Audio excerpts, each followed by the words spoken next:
Hello, welcome to the bonus Special Moves podcast. My name's Mike. You know that, and that's Jake, and that's Liam.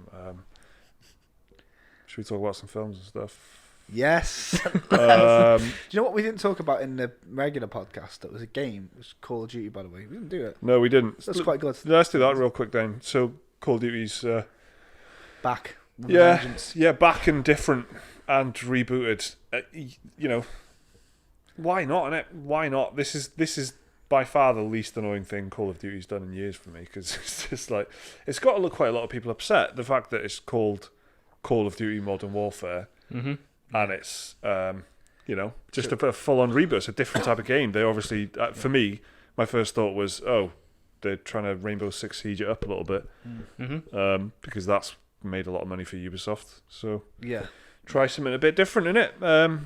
I don't know. I'm pretty positive on it. Yeah, I think it looks good. Like, to be fair, the darkness of it all, and apparently it's really going to be raw and like less killing 1,000 people.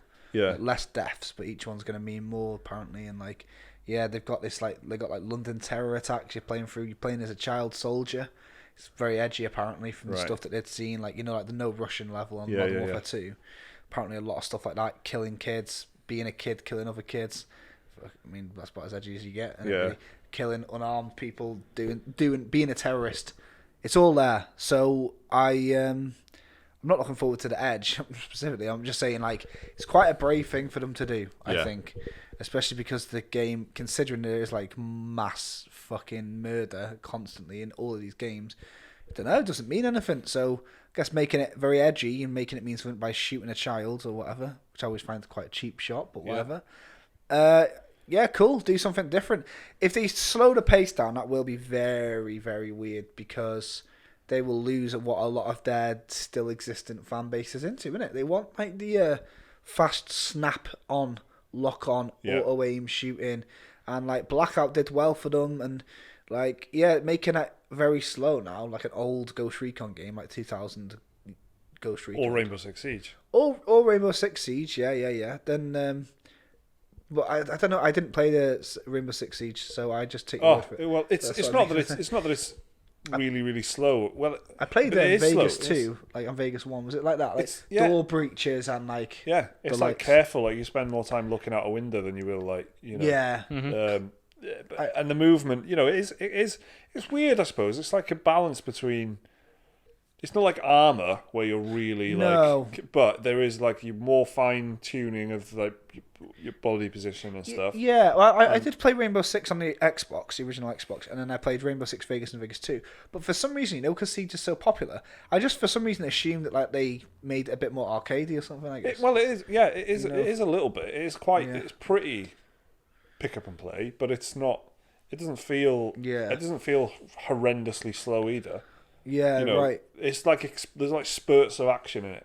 Yeah, normally when you kick down a door with a flashlight. Yeah, when there's a lot of like there's like a tense build up and then it all sort of kicks off and then. Well, me and Liam actually, maybe you as well. I don't think it was you though. But the Modern Warfare Remastered was on PlayStation Plus. I didn't play it. Alright, well, me and Liam both played it again. And there's that one mission where you have to save somebody at night time, one of the first early missions, isn't it? And And you have to go around the back of a house, cut the power, and then you're and you put your night vision goggles on for the first time. And I imagine the whole game will be shit like that.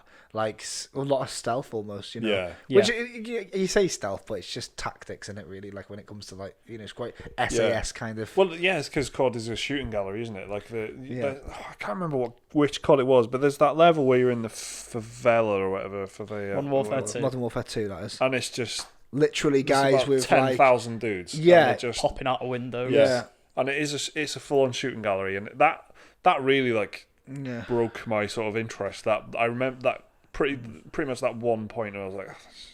Yeah, because Modern Warfare 1 was like you were a special agent, weren't you? Yeah. And it was a lot of like, apart from the level where you were playing, what was his name, something Jackson, like the American guy. Yeah, Marine. There was he was a Marine, so that was the shooting gallery bits. But when you were playing his name is Soap, isn't it? Soap, yeah.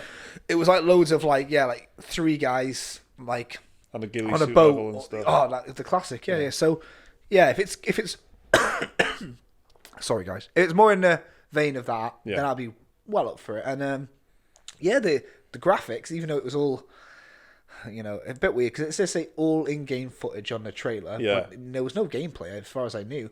It was occasional, maybe brief split seconds, but it was rendered in the game engine. Basically, is what they're saying. Yeah. But the lighting looks amazing. There's ray tracing in it, and we really get to see a lot of that next gen stuff. So how they're going to get that to look that good on the PS4 is interesting. Yeah. But I will get this. You looking forward to this, Liam? Yeah, I've not been into I play it casually, COD, for the last few ones. I did play Black Ops 4, but I wasn't too big on it. And then I played, what was the one before? World War 2. That was a bit better. So I'm interested to see what they do this time, right? Especially with the sort of soft reboot in it.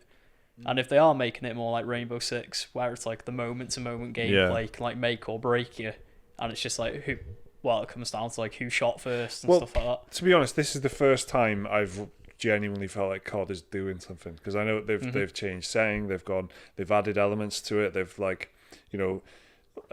it Infinite Warfare that I feel like that was sort of marketed like this was different, this was a different way of doing the campaign, this was a different way of doing whatever. But this is the first time genuinely in probably since the introduction of zombies that I've thought, oh, this is interesting. Yeah. Right. and if they're doing something, and I think it's about time.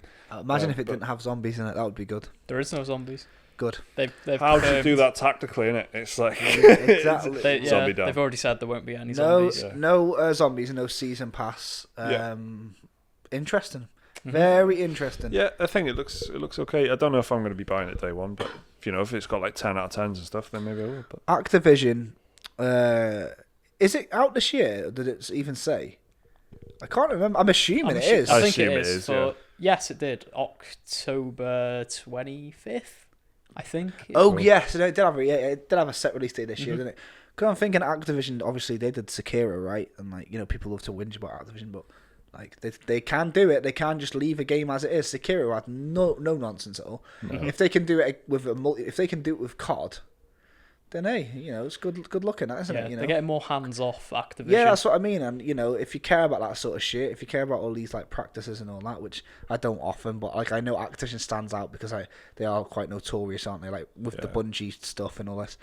Then yeah, credit where credit's due. Let's see if they can do it. And I tell you what, I was umming and ahhing about getting the latest COD just because it had a battle royale mode in it, really. As in the last one, that's Black Ops 4, isn't it? Yeah, because Blackout was part of it, and we played it round here, didn't we? Yeah, we played it round here, and it was a bit of a laugh. We were taking it in turns playing Blackout, and we had a nice time. But this is I'm with what I've already seen. If I didn't see anything else, and I had to decide whether I'd put money down day one, I'd do it. Yeah, and that's that. Yeah, I think I'm gonna have to wait for reviews, but yeah, I don't know. Modern shooting games, it doesn't. I don't know. I feel like I've seen it and done it so often. It's got to be doing something special. But this is at least doing something pretty interesting. So yeah, or looking like it is anyway. Yeah, exactly. So I'm sort of hopeful, I reckon. But anyway, that's enough about games. It's been a full hour of that we've just done. Oof, yeah. Let's talk about game. Pikachu. Or Thrones, or Detective Pikachu, or what? Yeah, go on. And Game of Thrones. Let's get out of the way. Hey, I'm easy. Let's get Game of Thrones out of the way first. Right. Liam's I'll just check out not for 20 minutes. Liam's not arse, is he? So I've been following the situation around Game of Thrones, but I still haven't watched it. Yeah. So this is going to be Game of Thrones spoilers for season 8. You've seen it, mate. No, you've seen it. If you would have seen it. It's over now. Game of Thrones is over now. You would have seen it. So this is Game of Thrones spoilers for season 8 up until the end. For let's say check back in 10 minutes, and then see how we are. See how it's going in it. Liam's editing this, and he's good. He always puts the time thing in it. I don't ever fucking just Check out the timestamps if you want to dodge the Game of Thrones spoilers. I usually just put a big skip to on screen. Very good, exactly. Very good. So listen to Liam's editing, and Game of Thrones season 8. All right. Right. So. It was 6 episodes. Yep. And the first 4, we've already discussed it a little bit, in the last bonus pod, actually, I think. But now the season's finished, and we've had 2 more episodes since. Yeah, and they've been, to be honest, good. So this is weird, right? So we both agree Yes. That they're actually good. And we weren't just towing the line, because No. that's not what the internet says at all. No. Nothing like that. I was very surprised to see the penultimate episode being the worst reviewed episode of Game of Thrones there's been. Because it's fucking not. Because it's... At the end of the day, yeah. It's got what, like do you know what I found was very, very weird, yeah? I don't know how to say this in the least dickish way, right? So just bear with me. Go on, Sam. Right, the first episode and the second episode weren't very good, but they were... Of this season. Yeah, and they were reviewed really high. Yeah. And everybody who was, like, kind of really into the shit was like, this is shit. Then the third episode came about, and everyone was like, well, we can all agree that was kind of shit. And then I felt like all the, like, the TV Times critics were like, oh, it's not very popular. Yeah. And then they started going hard on it, harder than it deserved, right? Because, like, that's what I mean is all the people that watched the preview event stuff giving it high reviews, but the first episodes were quite shit. The first two are 100% the weakest, I think. Or 3 was pretty bad, actually, but the first 2 was like, that is what underwhelmed me. I felt like, literally, the people who wrote it, or whatever, went on Reddit then to see, everyone hates it. So then the next episode, they were like, right, let's give it a bad review. Yeah. But no, like the episode, we were talking about specifically the episode where Daenerys burns the fucking shit out King's Landing. Yeah. On a fucking mad one. That's what it says. That's the title of the That's episode. That's the Daenerys name. burns the fucking shit out of King's Landing. Right. Now listen, we said this last time, and I said it loads before. We all know George R. Martin gave them, this happens at the end. Very brief bullet points. And I know he would have said, Daenerys goes on a mad one, Bran becomes the king, Jon Snow kills Daenerys, right? There's your big spoilers out of the way. Yep. How they got there was quite shit. Yeah. But watching it happen made so much sense. And I've got to tell you something. I found this episode was so fucking video gamey. It was like a video game. Which one? Plot. The final episode? No, the one before. Like the one where like fucking the Mountain and the Hound stand off on the stairs. Yeah. Whereas like the crumbling... I was like, this is like a fucking like last level of a game. Like I saw some people said that was like a Dark Souls boss fight. Yeah, it was so like... Yeah, I can hear the choral... Yeah. Now I think that like the Arya and the Hound's bit was probably the highlight of the whole episode, because their whole plot line all the way through the show is these two fuckers hell-bent on revenge, or like outsiders going on revenge, and then they got to that point where they could have chose to get the revenge, or they could have chose to go the other way. Arya chose to walk away, she lived. The Hound chose to go for his vengeance, and then when he got there to fight his brother, he found out that his brother was like fucking Frankenstein monster. He was dead all along, really. At that point, he wasn't even the Gregor Clegane that he hated. So he's doing it for nothing. And then they both died for what? And if the Hound hadn't have done it, he would have just the mountain would have got crushed by the Red Keep anyway. Yes, exactly. So it was kind of about this weird sort of, the inevitability of, tragedy if you go for this revenge story. Yeah. I thought that how both of those characters, revenge must have been the underlined word in their story arcs, and how they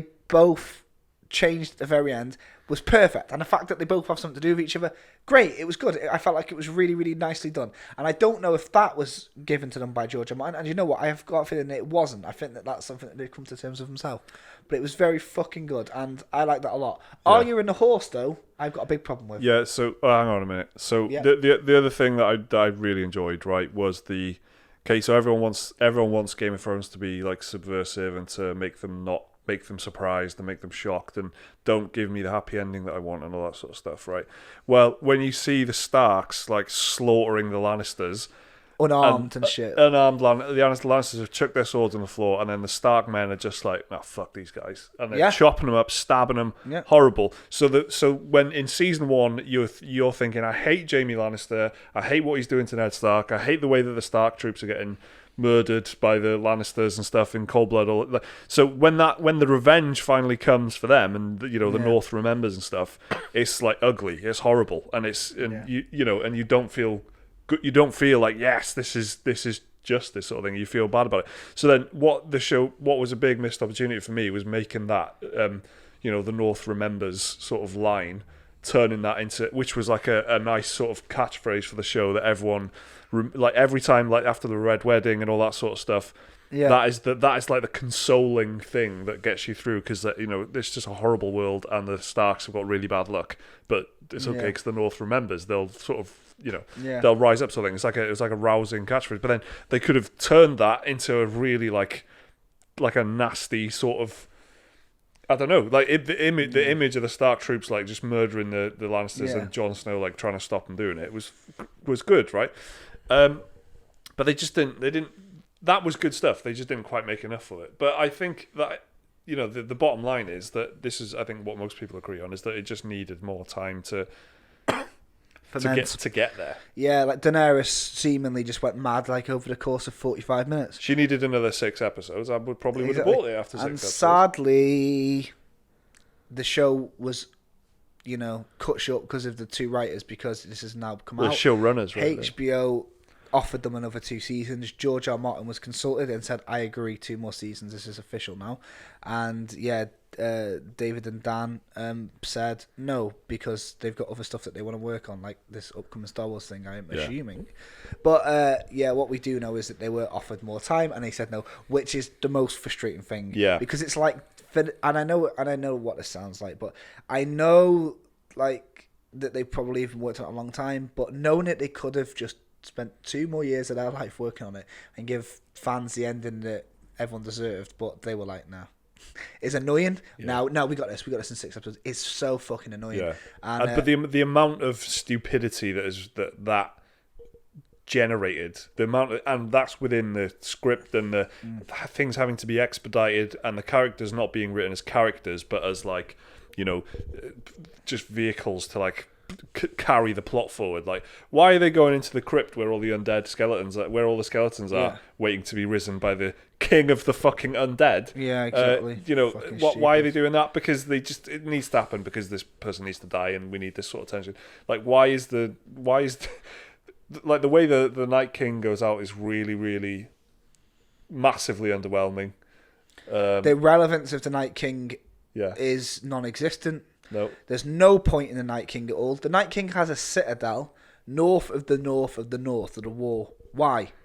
Who fucking cares, mate? What are these White Walkers? Not the Whites. What are the White Walkers? Mate, who fucking cares? Yeah.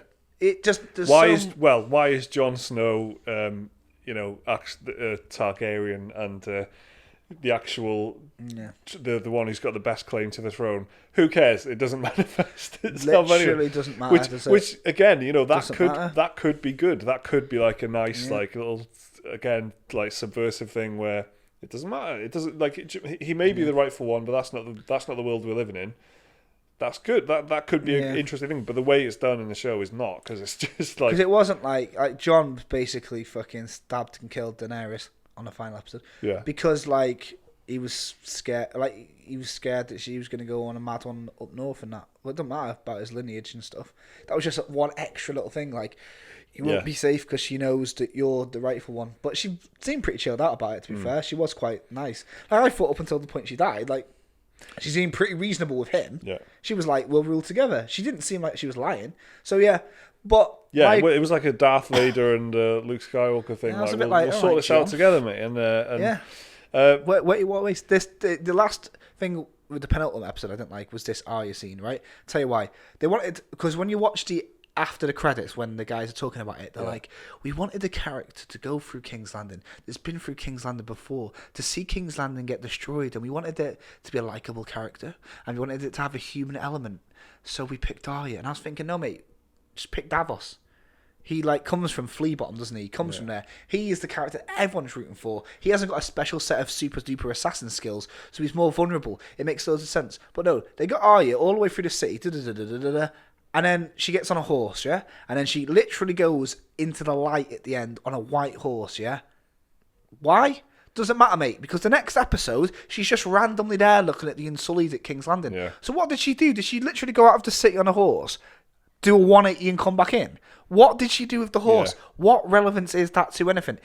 I'll tell you what it is. Nothing. You can't read into it. There's no meaning. I've had a proper good Google of this. There's no meaning of this. It's just... it was, I don't know, the fact that the budget and time spent on that was for nothing is an insult. It just seems stupid. Pure visual. Yeah. Why a white horse? What the fuck? It was, it's mad. It's so annoying. But ultimately, to take us back to the sentiment that we were both sharing at the beginning, was that they are not the worst episodes of that. Really the last two episodes, I am happy with. What I need is another season.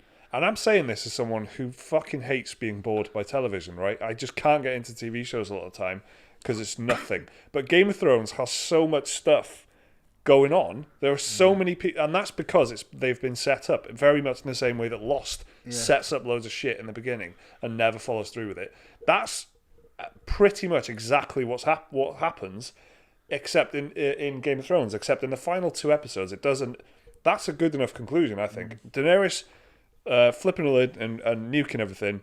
Yeah. The Starks joining in, slaughtering people. I'm okay with all of that. I'm okay with what Jon does. I'm okay with the fact, really, that Jon's like lineage and stuff doesn't count for shit because that's not. You know, I could have seen. I could have done. Want it. Yeah, I could have done with a bit more about that, but that's fine, okay. But what the problem is just that you do not get enough time. No. They're so rushed. Like you've got 4 episodes really to bridge the gap together, and you have so many stupid things happening, like that fucking mustached prick shooting the Euron Greyjoy. He's the worst character. He is the worst character. Literally, his last words, like, "I'm the man who killed Jim." Fucking do one. Yeah. You know what? I was watching on Netflix this TV show that keeps getting recommended to me, Stag. It's like a British mini-series about guys that go on a stag do, and he's in it, and I'm just like, you fucking prick. Fucking little prick. Pilo Asbeck, his name is. But because of that, and you know what, the finale for me had like a lot of good. Sansa getting crowned, like Sansa annoys me all the way through it, and I know you're not supposed to get annoyed by it, but I don't know, but that last scene of it at the coronation with the Queen of the North, good. Beautiful. Yeah. She looked ace as well. Like the outfit looked really good. Like it wasn't just like pure Stark. It was like it had their own thing on it. Like, and the fact that the throne, she had like her own throne because it's now an independent state, and it had the direwolves. Oh, it looked fucking wild good. My favorite thing, which was like really good, was Brienne filling in. Yeah, that was Jaime Lannister's book, and I was like, that's so sick. But again, though, good that is. Even though you get that nice line at the end saying he died defending his queen or whatever, that's almost worth it for that. But the way that he's got this arc of all the way through of just being a transformative character, like the best character in it, almost. Yeah, I agree. But then right at the end, he has shows. 2 disastrous decisions. He has sex with Brienne for some reason, and then he goes, actually, fuck all of this. I'm going back down to Cersei, and it's like, what are you doing? You know what? And that's the type of subversion that you don't want. No, that's just trash. Weird value.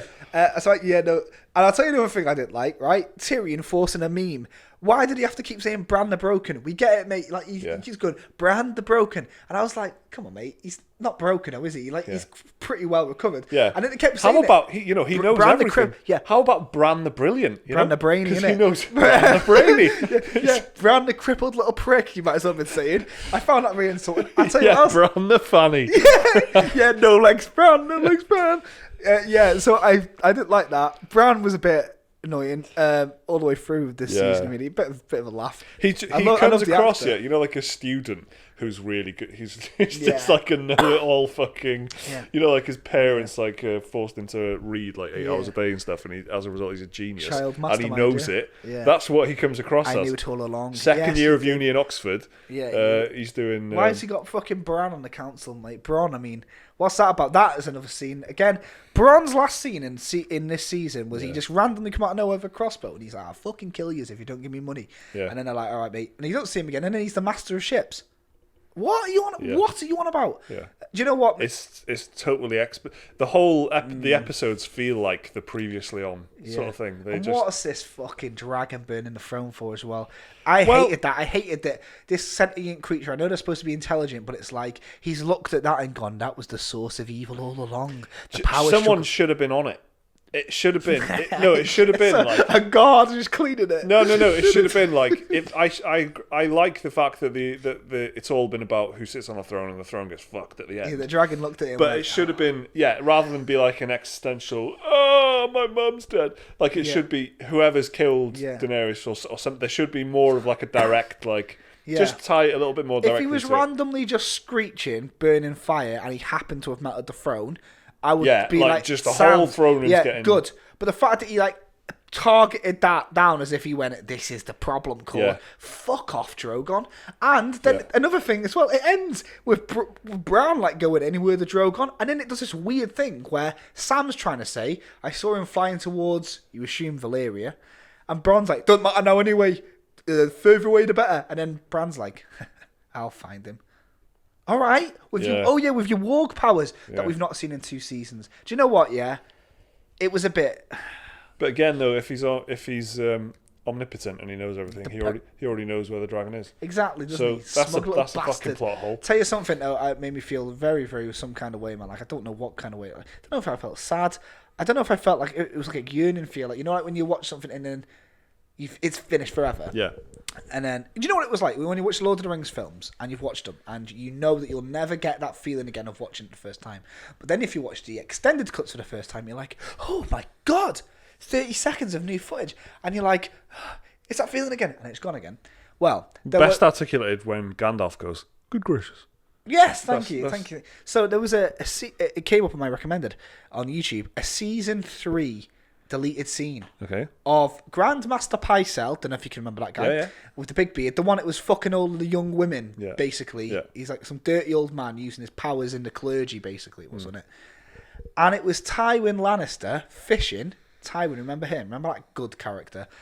Talking to Grandmaster Pycelle about him being filth, basically, and how even though he isn't the king, he's really the true king. And like the amount of quality in that one scene that was deleted was like heads and tails above half of the shit that was in season 8. Yeah. And it made me just go, God, remember when this was like... Yeah. But that's...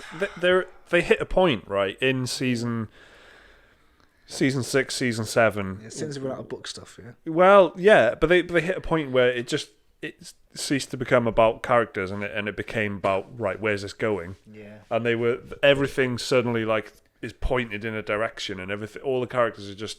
You had a couple of good scenes in season 8 where, like, where Tyrion and Varys are debating about who should be, which could have been better, but it was interesting. Yeah, that was just like any scene from season 3. Yeah, but at this point, it's considered like the good stuff, isn't it? But it was exactly. But it was that's what the show is. It's like like conspiring and who's the people behind the scenes controlling the faces of stuff like that. And it was good stuff. But then the way Varys goes out, there's a documentary which is really worth watching. I was gonna about the making of season 8 specifically, and it's from a lady called Jeannie Finley or something like that. And I probably got her name completely wrong, but it's a good, interesting documentary about just the production of season 8, but there's a few really like interesting bits in it.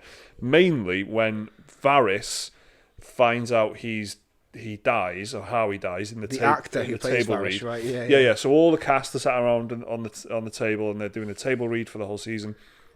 Varys finds out how he dies. He just like drops his script, like closes the script, chucks it on the table, folds his arms, sits back, clearly like, I can't believe that's how I go out. You said this, and I was like, ooh. So I watched it because it's an HBO. It's on Now TV in the UK and stuff. Oh, it's called The Last Watch. The Last Watch. It is called and it's So like Mike said, follows it. I'll get the. And when I watched that, I was like, to me, I just thought he was just gutted. But I can see what you mean. I have since read quotes. Right. Because I googled it immediately. Okay. Because to me, I thought he's just gone like, oh fuck, I'm dead. Because the others were like that. Like when Daenerys dies, Jon and her, like Kit Harington and Emilia Clarke are like over the table. Kit Harington's like crying or whatever. He does seem a bit like, oh, and I guess. But he has got such a shit death, such a expedited. There's a quick little bit of conspiracy. Like in the one episode, he's bringing up the fact that I think maybe Jon Snow should be king instead of Daenerys. And then by the start of the next episode, he's dead. He doesn't even die at the end of an episode. He dies in the first 10 minutes of an episode. It is like the first 2 scenes, yeah. And the placement of that makes it like belittles it a lot as well because he's a major character. Yeah, it's a bit of a tough one because Varys he couldn't have died. The perfect way to kill Varys is the same way to kill Littlefinger. Don't give him a chance to talk his way out of it. Yeah. But the way that they built up Littlefinger's death over 8 minutes, I think it was, the last scene of one of the last episodes of season 7, where, you know, he's doing a speech and Sansa's doing a speech about traitors, and you think it's aimed at Arya. It turns out it's aimed at Littlefinger. Littlefinger's literally bouncing around the room looking for people to give him an out, and he doesn't even get a final word. He just gets his throat slit. Like, maybe they could have done Varys like that, but they couldn't have done because they copied him. So, I just checked. Her name is Jeannie Finley. So, overall, yeah, I've got to tell you, when I started getting serious about watching telly, like I had a laptop and spent ages like watching telly, and it was like Game of Thrones started. I think Breaking Bad was on season 3 at that time. Walking Dead started around the same time. I watched The Sopranos, and I was watching The Wire, and like I loved all of it, and they all are up there. Yeah. Walking Dead, no, but the rest of them. The first season was. Yeah, the first season was good. Wasn't it? It was should have ended after that. And but should have been a mini all of those things, I liked them all, but I can't lie. You know, I'm not really into like Italian gangsters, and you know, like the drug trade in Baltimore doesn't excite me as much as fucking wizards. So when Game of Thrones came out, I felt like amazed by it because I loved Lord of the Rings. Didn't think anything would like make me believe in a fantasy world as much as that. Yeah. But I got so into it. I read the books. So like, oh, man, I loved the show. It ended in such a disappointing way, and no one will ever dispute that. But overall, I think it's one of the best TV shows ever made, and I feel very, very, very confident that in the next 30 years there'll be the same story retold, either in a series of films, maybe in some very elaborate video games, maybe and hopefully in another TV show, believe it or not, but just done right. Maybe they go at a different angle. Maybe they really do base it on George's books and include the full story with Aegon Targaryen, the real one, and young Griff, and Lady Stoneheart, and a proper Euron Greyjoy. I'm so excited for the books to finish, the books to wrap up. There's the big rumour that George is not allowed to talk about the books until the show is finished, but really it's been finished. The actor who played Barristan Selmy said that.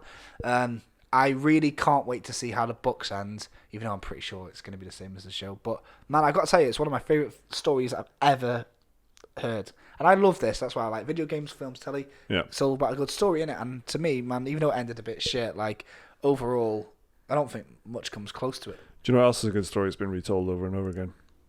Godzilla. Many, many times. Fucking God, what a segue. Thank you for thank you for this time. Yeah. And now Liam will take to the stage to speak. Liam, you watch Godzilla, do it in slam poetry. I did. The newest one. I'm not that good a poet. Yeah, I watched Godzilla King of the Monsters at the time of recording last night. Yes. And I enjoyed it quite a bit, despite the mixed reviews it's been getting. Yeah. And I think that's the general sentiment as well from like people who've watched it. Audiences are really enjoying it. Yeah. Critics not so much. Mm-hmm. But it is like pure fan service, really. What is it about? Is it about the classic Godzilla story, or are they doing something new with it? So the story this time round, which if you care about that in a Godzilla film, is after the world discovers Godzilla is a thing, there's a big organisation called Monarch. And how does the world discover? Do they just sort of go, it comes out of Godzilla 1, well, do you remember the last Godzilla film, the 2014 one? Yeah. It ties into that. It's a direct sequel to that one. Okay. So everyone's aware of Godzilla at this point, and like big monsters walking the earth. And then there's this organisation called Monarch who they've been secretly tracking different ones all around the world, and they're all starting to wake up because of Godzilla waking up. And then there's like the government want to kill Godzilla and all the other titans, they call them. But then this organisation's like, if we kill them, then like the world will just die. And then there's, oddly enough, why? Sorry? Because they're like, what's the science behind this? Why will the world die if the titans die? Because, well, they reason, or their theory is that these titans bring like balance to the force. Nature. Okay. And so like, if something bad happens, Godzilla turns up and like rectifies it. So like when that is the plot. He's a fixer. Yeah. I feel like that's he's like Mike from Breaking Bad. You know, like in the 2014 Godzilla, expression. When the creatures from that one came, and then Godzilla turned up to like wreck their shit. Yeah. That was because they were rectify. They threw the sort of balance of nature off. So Godzilla turned up to even it out again. Yeah, I mean, it does make sense. I want him to be voiced by Terry Crews, and I want him to shout "Get rectified" every time he suplexes one of them. But then there's a Charles Dance plays an eco-terrorist in it. Nice Game of Thrones connection there. Tywin Lannister himself. He turns up, and he wants to set them all free because he thinks humans are dirty. They've destroyed the earth. Good casting that, because you'd expect Tywin Lannister to be like the head of the military organisation that's trying to hunt them down. Do you know what I mean? No, he's the opposite. He wants to let them free because he thinks they deserve the earth more than humans do. I'm into it. Right. And then eventually he releases Ghidorah, which is the three-headed Hydra one. Yeah. Godzilla's arch rival. In the trailer, that I think. Isn't it? And then Godzilla turns up and he's like, yo, I'm here to rectify. I'm here to break some shit. Well, mainly Ghidorah. So how was it? Was it? I liked it. Yeah. Are we allowed to know what else happens? I mean, I was interested. I don't want to like spoil it. That's just like the basic setup. It's a giant trailer, right? Yeah, that's like the basic setup of the film. There's Charles Dance, evil man, wants to let all the monsters free again, and it's up to the crack team of scientists to stop him while Godzilla stops the monsters.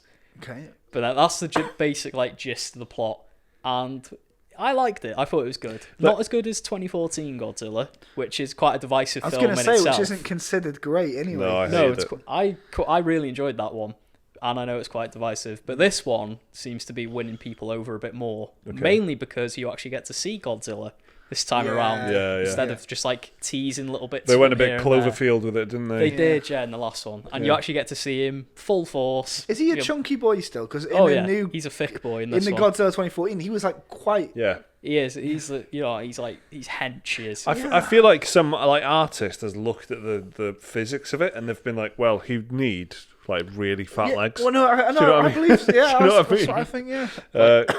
So you enjoyed that then? It was. I did. Yeah, like the story is pretty shit, to be honest. It's not the best thing, and the human characters are very one note. They're sort of just like, we gotta stop him. No, we don't. Yes, we do. You were right all along, sort of thing. Yeah. They're not very interesting. I don't even remember most of the characters' names, to be honest. But there's a lot of stomping. Ken Watanabe is easily the best because he's like he's like the Godzilla fanboy. Okay. He's like the scientist. Okay. And he like calls him old friend and everything. Oh, he's the one who said let them fight in the last Godzilla film. Okay. Oh yeah. Okay. He's easily the best human character. It's got 13 as well from Stranger Things. Yeah. Oh no, 11. 11, Which is probably weird. 13 now. Which is weird. I don't know why it got 30. It's weird hearing her speak because she never speaks in Stranger Is it Millie Things. Bobby Brown?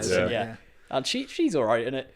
But then you're not there to watch these humans, are you? You're there to watch Godzilla chokeslam Ghidorah into a skyscraper. Mothra is great. Yeah. It's like some of the most. That's why I'd pay to see Mothra in full CG. There's some amazing shots in this film, like really beautiful visual stuff going on. Of Mothra. Mothra's like a scene. It's in the trailer where you see this like spread her wings in the waterfall. That is like I saw it in IMAX, and that was like beautiful to look at. And then you got Rodan as well, big pterodactyl boy. Him and Ghidorah team up to take on Godzilla and Mothra. Opportunity for lots of shots where a giant shadow takes over the city and everyone goes. There's a great shot. There's a great one it's in the trailer. This shot where it's when Rodan first like awakens and they're trying to lead him away from this city to stop him destroying it. Like playing a recorder and like skipping out. Fighter jets. Oh, and then they all surround him and he just spins in like a circle and takes them all out. It's like if you want to see pure visual spectacle, this is a good film for that. Another film that you watched was Detective Pikachu pretty recently. Yeah, I've seen that as well. Detective Pikachu, it's pretty good. A lot of people saying it's like it's got Ryan Reynolds in it voicing Pikachu, of course, and a lot of people saying it's like PG-13 sort of Deadpool type stuff, which I guess is pretty accurate. Yeah, but to be fair to it, it's more like PG-13 like.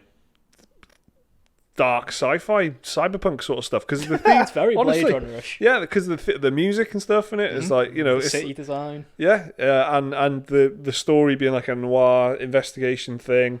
It's good. It is good. Yeah. I mean, it could be Pokemon 2077. Who needs cyberpunk when you got Pokemon Cyberpunk? What's the city called again? Rhyme City. Rhyme City. Mm-hmm. It doesn't. It's like a weird criticism to level at it, but it has it starts in 5 minutes too early. I think there's like a little sequence at the beginning, with like the I can't remember his name, the bone one, the bone, Cubone? Yeah, the bone one. So they're outside. Doesn't even know original Jen. But they're outside, right? Yeah. And it's just not in the city. And I was thinking it could be like any field in Sheffield or something. Yeah, but it wasn't particularly funny, and it didn't really particularly add anything to it apart from showing that there's a bit of weird Pokemon in the lore. world. Yeah, but I thought like where he's on the train and he's on the way in, I thought that might have just been like a nice cold open. Like he could have just been on the train going into the city, which would have been a bit more Blade Runner-y or something, where you're just chucked into his situation a bit more. Whereas it starts in like a small town, sort of like it's a little Pokemon Power games. Rangers. Yeah, do you reckon type. that was like a little nod to the game games? Though, starts off in a where you small start town, off in a small town and then and you you go to- slowly journey to Yeah. bigger If it cities. is, it's an incredibly high Obtuse level reference. obtuse Yeah. reference to the it's 'Cause It's a they real have- temple tapper, isn't Yeah. it? they do have quite a lot of like references. If you play the games, you'll fucking love them. I do fancy checking this out, but when it comes to video on demand, yeah, it's just like a nice little entertaining thing. I was between that and Rocket Man, to be honest, and because I'd already been going on about Pokemon for like a couple of weeks, and I was like, I did really want to watch it, so I went with that, and I still want to watch Rocket Man, the Elton John biopic thing. But It's meant to be good. yeah, it's I've really heard lots class. of good things it's one about of it. them, innit? Like Bohemian Rhapsody, Stan and Ollie. It's just one of them. Like, But good. well, Stan yeah. and Ollie's Ollie's meant to gonna be be good, isn't it? very good. Yeah. Well, Bohemian Rhapsody did pretty well as well. Yeah, but it's Not not by a the great fucking film. reviewers, it didn't make. But No, this yeah. one's been reviewed like Oh, really well. oh, right, okay. Yeah, I was gonna say because Yeah. I went to the Rocket Man, cinema when both of them were out, and It's already like trashed, being spoken about in like awards Yeah, contender. well, type thing. and which is fair because if Rami Malek's getting, this is what people are saying that's why I think it's getting such awards conversation around it. It's because Rami Malek was obviously for playing Freddie Mercury. yeah. For playing a character like that and sort of he's embodied the character really well and he's done a good job. Whereas with Taron Egerton, people are saying he is actually fucking amazing. He's proper nailed Elton John, and it's not an impression. It's like just really nailing like the guy's energy at the time and stuff. I suppose that helps. So The guy, he should if be. we said who it is, it's in case people don't know who the guy is, Elton John. Yeah, I've said Yeah. Elton John about 3 times. Well, I was gonna say it probably helps that Elton John was very much supportive of this film as well. Yeah, he was like absolutely, really yeah. behind it. Yeah. Whereas with Bohemian Rhapsody, Queen wanted it to be a bit more family friendly-ish. Yeah. Whereas Elton John was like show it all or Yeah. don't show it at all. Sort of deal. Yeah, And Taron Egerton was like going to his house and stuff, and so Taron helps if and- he's and alive, doesn't it? I suppose. Yeah, Yeah. absolutely. Because who knows how Freddie Mercury would have thought about Yeah. having a biopic. You just don't know. Do you? Yeah, So- he might not have even wanted it to happen. You know. Well, but he might have been the other way. He might have been completely like, yeah, you need to like do exactly what Elton John did Yeah. and just be like, show it warts and all sorts of stuff. You Exactly. just don't know. So, but I was almost going to go watch that, but I watched Detective Pikachu, and it was good. It was Yeah. fine. It was It's very it's fun. a very easygoing film, Detective Yeah, Pikachu. it's fine, and it's a good like. I imagine if you got kids, it's a good like early Saturday It'll be- evening. Yeah, sort it'll of be a good like Sunday morning, Yeah. Saturday afternoon film. Well, do you want me to tell you about a Saturday afternoon film I took my kids to see? fine. Aladdin. What was it? It was Aladdin, and it was just yesterday actually. Hmm? Very So big. so you liked it, right? But Well, yeah, I liked it. I didn't love it. I liked it, but Yeah. this is a Disney film, isn't it? This is like you Disney. haven't seen crucially, you haven't seen the original. Aladdin. Yeah. I'll get to it. I'll get to that. So the point I want to make is every time I've gone to see a Disney film, which is quite a lot lately because they're everywhere, Marvel, Star Wars, blah blah blah, Big company, mate. Yeah. and they make spectacle films. They make Yeah. films that are like Avengers Endgame, where I watched it in 3D IMAX. It's like one of the most amazing things I've ever seen in the cinema. I don't even fucking care about Tony Stark. I loved it. Star Wars. I'm looking forward to this new Star Wars one, and I don't know fucking anybody, do I?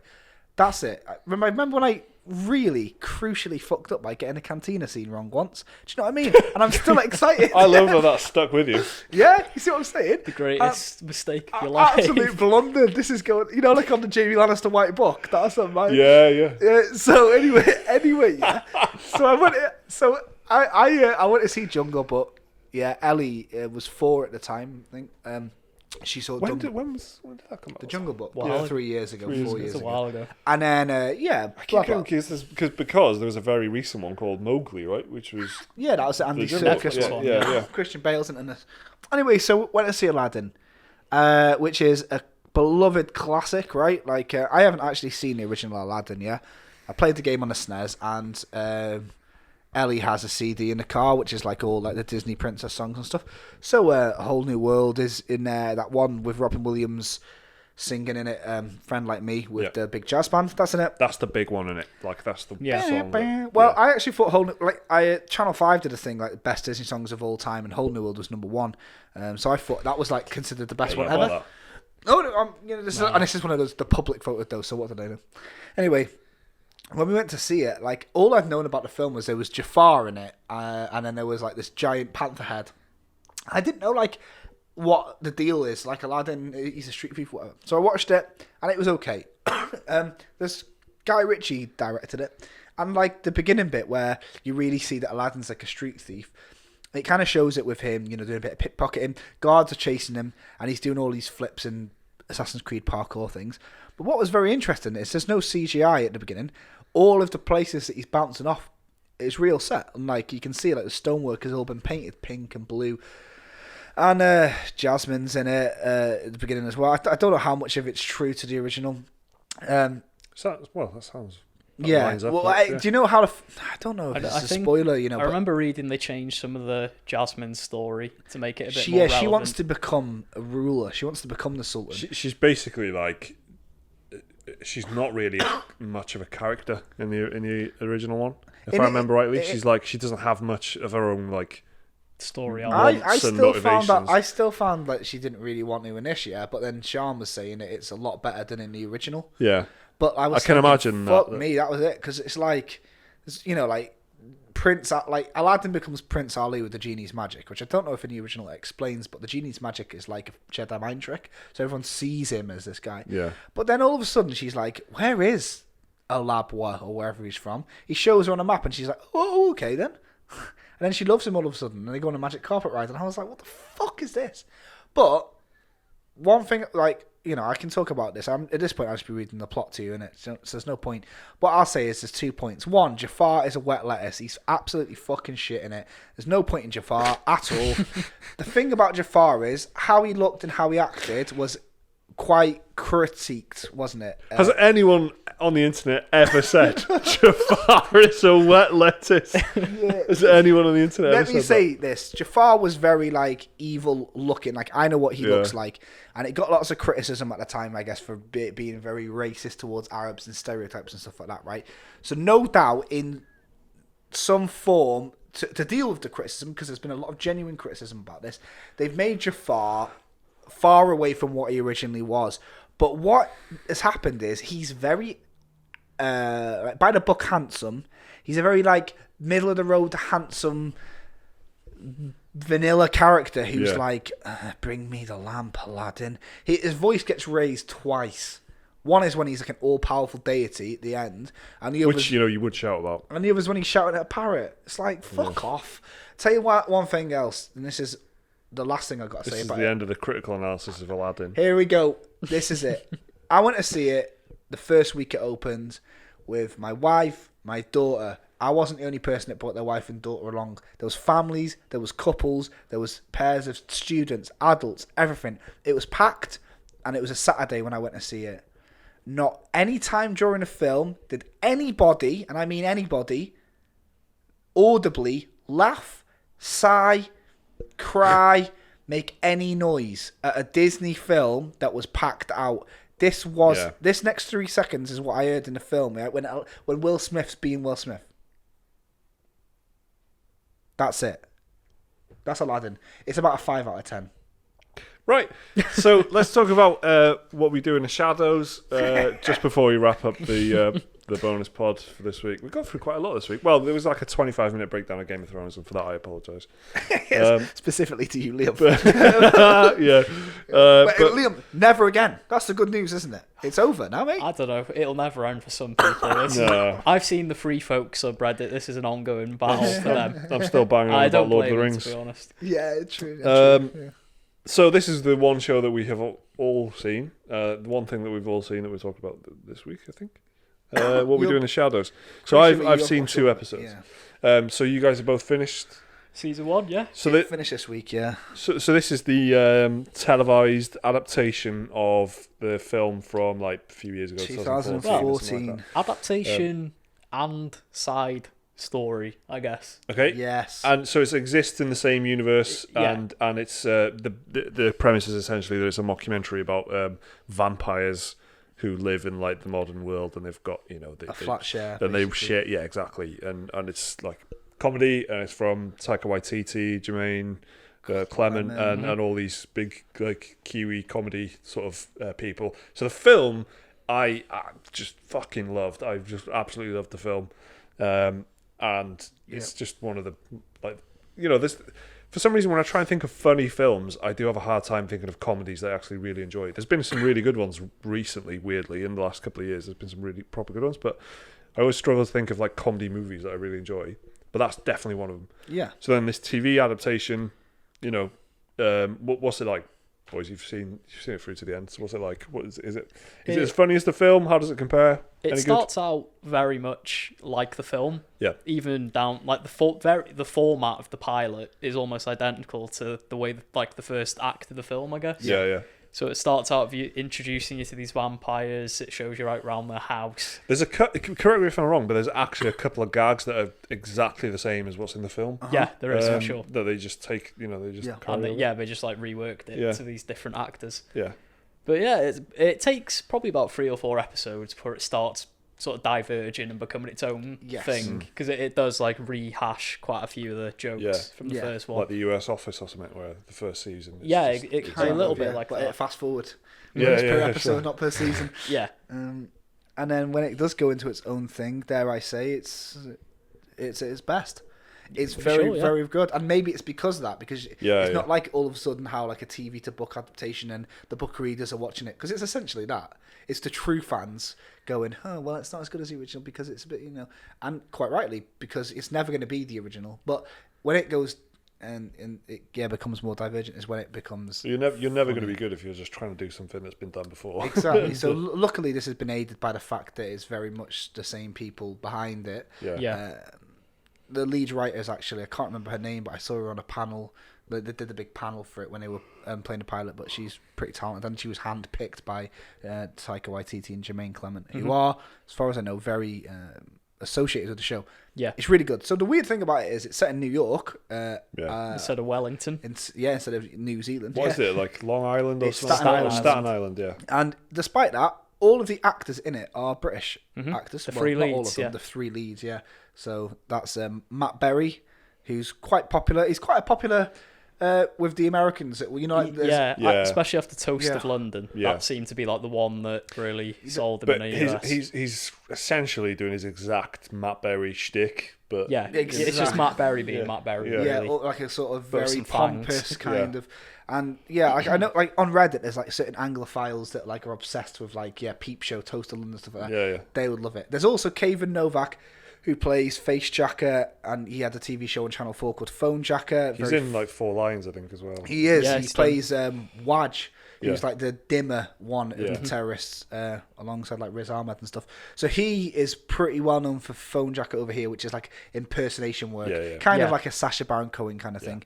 But he plays Nandor the Destroyer. He's probably like the kind of fan favorite, I dare say. Yeah, got a very unique, weird voice. And then there's Natasha Dimitriou, who I hadn't seen or heard of before this, apart from she had this apart from she had this very small appearance in this very niche show. Small but amazing. Yeah, in this show called Please Like, which some of the videos, Please Like is this amazingly well observed like satire on YouTube culture that, funnily enough, has less views than most YouTube videos. Some of our videos have got more views than some of the shit on there, and you should watch it. It's definitely amazing. It's on a very BBC good iPlayer. comedy. It's called Please Like, and she plays. She's in it like the accent is the killer thing, right? So she's like an ASMR sort of like whispering into the microphone, like really peaceful. But she essentially like puts on a voice to do that. So when she talks normally, she's like a proper like northern lass. Yeah, she's like dead loud and like a Stark Bannerman. Yeah, exactly. Yeah. She's got a voice like a Stark Bannerman. Yeah, she would take on like the Hound in battle, I reckon. Yeah, she's pretty strong. So in this, she's got this kind of caricature Eastern European accent, very Borat-y actually. Yeah, I think she's meant to be Romanian. Yeah, and it is very like it's a bit like Gamesh kind of thing. Yeah. And she's my favourite character in the thing. She's fucking wild good in it. And I love it. She's got a great arc, but it's they're the main three, and then there's an American guy, Mark Hirsch, I think his name is. Yeah, playing Colin Robinson. Yeah, who's an energy vampire, like an advanced form of vampire that feeds off people's energy by boring them to death. And just then, like that person who turns up at your work cubicle and talks to you about Q-tips or earbuds. And it's quite an innocuous conversation, but then it'll show him like turn to the camera and his eyes start glowing. Yeah, exactly. Yeah, and you can see that he's feeding. And then the name is like really. They're the funniest things in it. Like for me so far, anyways. It's like the they call him Colin Robinson every time and stuff. Yeah, they never just call him Colin. What's the biggest vampire called again? The one who's Nandor the Destroyer. So they call him Nandor the Destroyer, but in the same way they call him Colin Robinson. So it's like like it's his title. Yeah, exactly. Yeah. So there's also like quite a nice, I guess it's a cameo.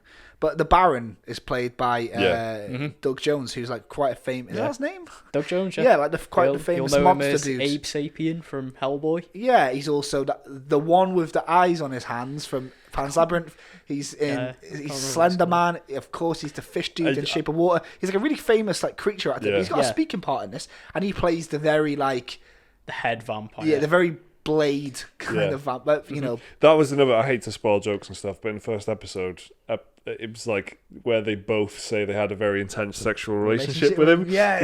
Which is like such a nice little like. It's just it can be like it's checked out a few surprises and stuff like already. So which is good considering that it's a remake of something else. Yeah. It's very, very, very good, and I've got to tell you, like I'm not massive onto watching comedies. They're quite easily watchable. If they've got like a very basic plot, I'll sit for like Corrupt FM, like people just do nothing. That's like got enough of a plot to keep me interested. This is fucking good, and I thought it was going to end with like a definitive ending because I thought they'll just do one bang and done because it's Taika Waititi's doing stuff for Disney and Marvel and all this. But no, it very much ends. This isn't really a spoiler, but it ends in a way that insinuates there will be a season 2. But I've got if you're watching. In the UK, it's on the iPlayer at the moment because it's on Sunday nights on BBC Two. And if you're in America, or otherwise, I don't know, worldwide, Cambodia, or whatever that guy was from my email earlier, it's on FX. And it's fucking good, It's really good. And I've laughed out loud quite a lot. And I just, don't do that because I'm a miserable fucker, but it's very funny. And I like it. The plot is good. Like, it is.